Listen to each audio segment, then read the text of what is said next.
пациента после ЭТМ и травмы носа более года назад беспокоит боли и чувство распирания в области левой половины носа, переходящие в область щеки.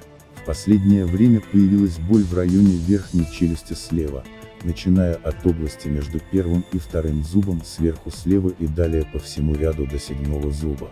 В районе горла, чуть выше левой миндалины, ближе к челюсти, есть чувство распирания. Обоняние изменено, слизистые выделения в носоглотке белесоватого цвета.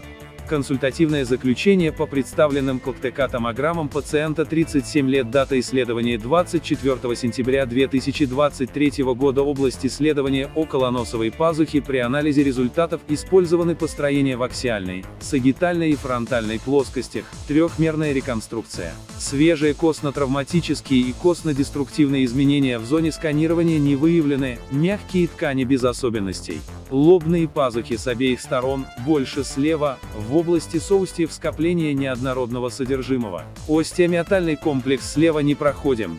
Воздухоносные ячейки решетчатого лабиринта в передней части, больше слева, заполнены неоднородным содержимым. Клиновидная пазуха пневматиза ЦИ сохранена, патологических включений в полости пазухи не выявлено. Сфеноэтмоидальные соустья с обеих сторон проходимы.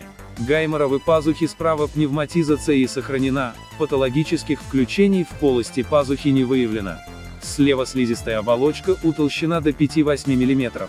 На этом фоне визуализируется киста размером 16 на 18 на 22 мм. В задней части нижней стенки сформирован костный дефект размером 5 на 4 мм. Соустье слева непроходимо.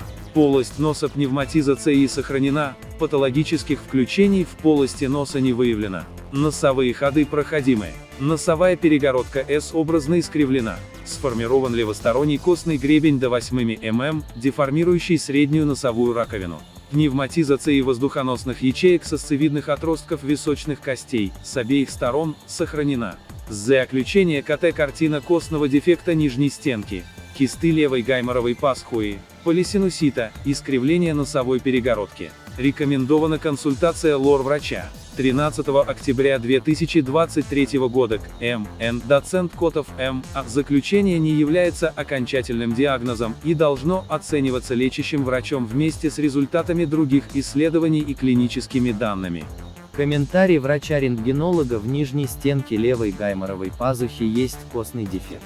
От этого идет воспаление как в гайморовой пазухе, так и в остальных пазухах. Выраженно искривлена носовая перегородка. От этого и жалобы, что вас беспокоит. Вам нужно к лор-врачу.